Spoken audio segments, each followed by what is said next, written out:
Hello everyone, today we will talk about how to fix or how to solve the problem of offers on the application of Zoom.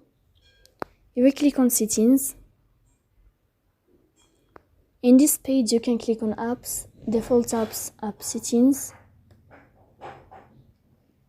In the end you can go to this sign and you can search about Zoom. Here you can click on first stop and you can click OK. After that you'll enter to the window of storage. Then you can click on clear cache. Don't click clear data because that can delete your account. In the end you can turn off your Wi-Fi and you can turn on your Wi-Fi again to fix that problem. So please don't forget to support us, bell icon and subscribe. See you next time in another video and thank you for your attention.